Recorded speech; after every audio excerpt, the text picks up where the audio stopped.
Hi everyone, welcome back to Rail Stuff for another video. Where today, and I promised this in the last video that I did, we're going to be talking specifically about weathering pigments. When I go to model railway shows and exhibitions and fairs and things like that, a lot of people are really interested in weathering pigments and the idea of them, but almost seem a little bit scared about how to use them. So I thought I'd just do a really quick video that goes through kind of like the 4 key techniques that there are in my mind for using pigments. Now, of course, many of you will have many other different ways of using them. Some of you will look at things that I do in this video and think, well, I'd do it differently, and that's fine, because they're a really versatile product and they can be used in so many ways. So please don't use this video as an absolute encyclopedia of everything pigment, because it's not. It is more just about, look, here's a couple of ways that I use pigments, why don't you give it a go? But there's a few things that I'll talk about slightly differently in this video, because we will use traditional brushes, but also, and this is a pure experiment, I've never done this before, we're going to be trying out these as well, these Ammo MIG rubber brushes. I saw somebody using some rubber brushes for weathering not so long ago, and it sort of seemed to make sense to me. So I had a word with one of my suppliers, and they do these ones by MIG Ammo, which they seem really nice, very good quality. So I've now got these in stock on Rail Stuff, rail-stuff.com, of course. But I thought I'd give them a go live on this video, really, and see what we think. So, 4 key techniques. Number 1, dusting. Number 2, thick and wet, as I call it. Number 3, a pigment wash. And number 4 is a detailing technique, which I use specifically for rust, which we'll touch on that last. Okay, so let's talk about dusting. Dusting generally is exactly what it says on the tin. It's using a dry brush like this, getting some pigment on that dry brush and giving your surface a dusting. So that's kind of the basics of it, and you know, you can use this in many different ways, but this is just a piece of corrugated plastic. So if I just use this piece here, you can dust it on. You can go over as many times as you want until you get the desired finish. Now, this might not normally be something that you'd use a rust type pigment for. This may be more of a dirty dusting, or maybe even a cement or mud or sand or something like that. But I'm just using this one so that I only have to open one pigment, to be honest. But what you've got is the pigment is held on there to a certain extent, but of course would wipe off, could become dislodged. So then you need to think about fixing that pigment. Now, for me, there's a couple of ways that I would normally do this. The first one would be a spray, an enamel varnish. You can use an acrylic varnish as well. I use these Humbrol sprays. These you can get in satin, gloss and matte. Normally I would use matte, which is the number 49, but they are completely out of stock at the moment, including at my suppliers as well. But hopefully I'll have those back in stock by the time you actually watch this video. But the satin's not bad. But the other thing that I would use is, again, Humbrol, is their matte coat. Now, this is a product that's been around donkey's years, and again is something that can be used for multiple different uses. One of the ways in which I use these is as a top coat over the top of any pigments to seal it in place, and to get the finish that I desire. So I'm just going to brush a little bit of that on, if I can get past the child lock, of course, and you'll see what it does. Best thing to do is just give the matte coat a bit of a stir. It's quite thick actually, and it does need a bit of a stir when you first use it, especially because you don't know how long it's been sat on a shelf somewhere for, and it is quite thick and gloopy. It almost looks edible, but sniffing it definitely isn't. So I'll just, I'm sure most of you will have a much more technical way of mixing things rather than using the other end of the brush, but there you go, needs must. So I'll just dip in there, take a small amount of that, and you can literally brush over the pigment, just like this, and it'll actually hold that pigment in place, and as it dries will fix it. So this acts as a fixer for that pigment. So you can see I'm just doing that section there, and that is still very wet at the moment obviously, but when it dries, that will hold that pigment in place, and hey presto. So that is kind of the basics to dusting technique. And like I say, that is probably something that you would do more to dirty something, a bit of dirt, a bit of mud, cement, sand, whatever, just to put over there. So keeping with the matte coat, the second part, or the second technique is what I call thick and wet. Please don't leave a comment on that, but I call it thick and wet because what you need to do is you need to put on the matte coat or any other fixer. So it could be the Modeller's World Pigment Cement, for example. I know Ammo do one, there's a Humbrol one as well. I just like the matte coat because it gives a matte finish. And it's quite easy to use, and it's a versatile product, so you can use it for lots of other things as well. But you see there, all I've done is I've put a clear matte coat on. If I then go and get my dry brush again, dip it in the pigment, and then just brush it over the top, you'll notice it actually gives quite a different effect. It's almost streaky, dare I say it. It might be that you want to tip some pigment out into a pot, but you see, if you then go over it with thicker pigment, you almost get this like a paint effect, and also that is going to dry matte finish in that area as well. So again, you can almost use the pigment as a paint almost in that sense. Now then, the one thing I did forget to do when we were talking about dusting was to try the rubber brushes out, which is a bit of a miss of mine because I've been looking forward to trying these out. So just have a bit of a closer look there. Hopefully that's focusing in okay.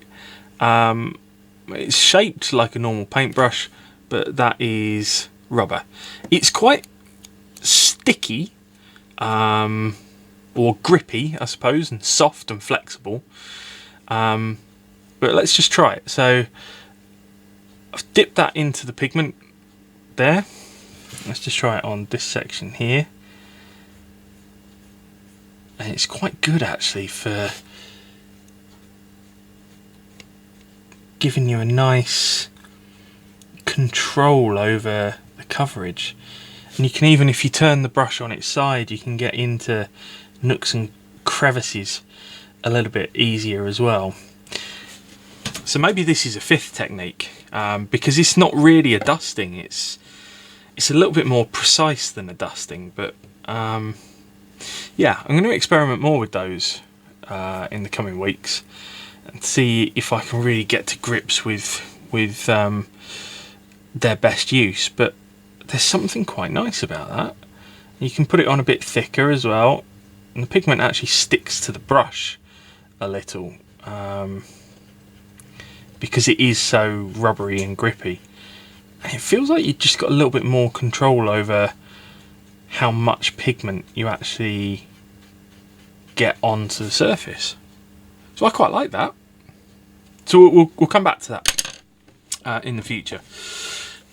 So we've done dusting, we've done thick and wet. Now let's talk about a pigment wash. Now, a pigment wash is literally taking a pigment and turning it into a wash. So we kind of did that when we mixed the dry pigment into the wet fixer. The other way to do that though is to actually take some of the fixer and mix it into the pigment to turn it into a wash. So I don't want too much of this matte coat here. So just a reminder, I use the Humbrol matte coat as a fixer, but there are a lot of other products out there, very specific products. So you know, feel free to choose what you want. I mean, I sell the Modeller's World pigment cement as well. That does a great job. But like I say, I quite like the matte coat because it's so versatile, and you can use it for other parts, other projects and things as well. So now hopefully you can see in there there's a little blob of matte coat. So we can now take some of the pigment. I should use the other end of the brush as a bit of a spoon, if you will. So there we go. And you can actually just begin to mix those together. I mean, maybe a red lid wasn't ideal, but you can actually see that that pigment is mixing in with the matte coat to make a wash. It may be that you want it, you may not want as much pigment as this in that wash. Maybe that you only want a tiny bit in there so it's not too thick, but I thought I'd just do something so that you can see. So if I go to the other end of my brush and take that, I can then brush that on, and it's really quite thick. So again, this really is more of a paint technique at this thickness. It can be a wash technique if you make it a little thinner, and it also doesn't have to be done with matte coat. You could actually do this with water. So at that point you then have a little bit more control over how thick your wash may be, or how thin it may be, depending on what you're after. As you can see, it's quite similar to what we did earlier, which is pretty much dry, by the way. So there you go. Right, so dusting done, thick and wet done, pigment wash done. Final one was the detailer technique. So let me just wipe the end of this little brush here. Now for this we're going to need one of these. Now you can use those super fine detailing brushes that you can get, you know, from arts and crafts suppliers and things like that. They're pretty good for this as well. I like these. So I think I showed these in the previous video. These are Expo's very fine bendable micro applicators. So they're disposable. They've got a tiny little brush head on the top. I don't think the camera's going to focus on that, but it's very small paintbrush head on the top. It's almost just like a little foam ball. So what I use this for is rust areas. So if I wanted to put some rust around some particular you know, door fixtures, bolts, handles, things like that, then this is really good for doing that. So let me just see if I can zoom in a little bit, because what I've got here is a door to a Nightwing intermodal container. available at Rail Stuff, of course. Although not at the moment, they're out of stock as well. What I've done is I've just given that a really quick spray over with some Expo grey primer, just to give it a base coat.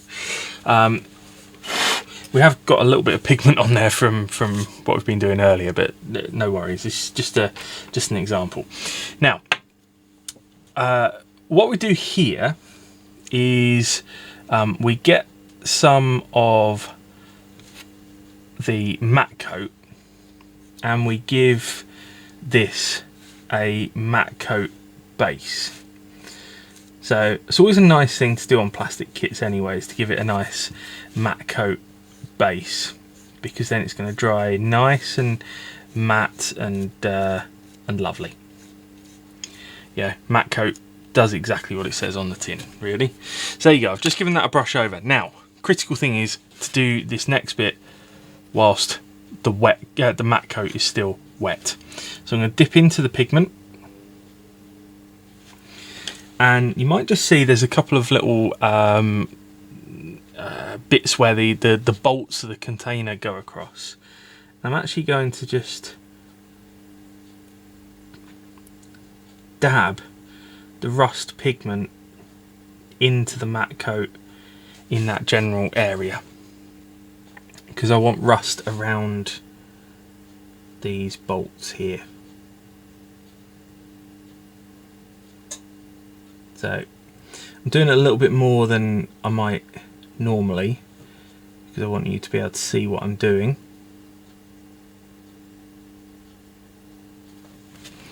Okay, at that point it's up to you, but what I would normally do is then put a little bit more matte coat over the top, so it just begins to streak and run a little naturally into the gaps and the crevices. This technique is something that you can really play around with. You may be more comfortable with brushes, you may be more comfortable with different fixers, you may be more comfortable with all kinds of things, but this is what I quite like. I like to have minimal different resources. I don't want too many things that are going to complicate things too much. But it'll be interesting to see what that looks like when it dries. Now, just returning to this piece, this has now dried. So this area here is completely dry, and you can see the matte coat is now completely matte. This area here is still just a little tacky, but the matte coat dries beautifully matte and gives a really nice finish. So with that should hopefully give you some ideas of how to use pigments. I think the thing to reiterate from my point of view is that pigments are great fun to experiment with, and probably the way that I would use pigments more than anything would be in that dusting technique, to get a little bit of colour variation into what I do. That being said, the thing I love about pigments is it's just a little bit more versatile than some other weathering products, because with a pigment you can use it dry and dusty, you can turn it into a wash or a paint, you can streak it, you can detail it, you can do whatever you want just by utilising a couple of other materials that really you should have in your modeller's box anyway. I suppose it would be a bit remiss of me to not remind you exactly the products that I have just used in this video and where to get them, of course. So I've used the Humbrol stipple brush set, which looks like that. So it comes in a little sleeve like that. And then I've used the Expo micro applicators, the Modeller's World pigment, the Humbrol enamel varnish, and the Humbrol matte coat, as well as the Ammo rubber brushes. All available at rail-stuff.com. Any questions, drop it in the comments or send me a message. Thanks for watching.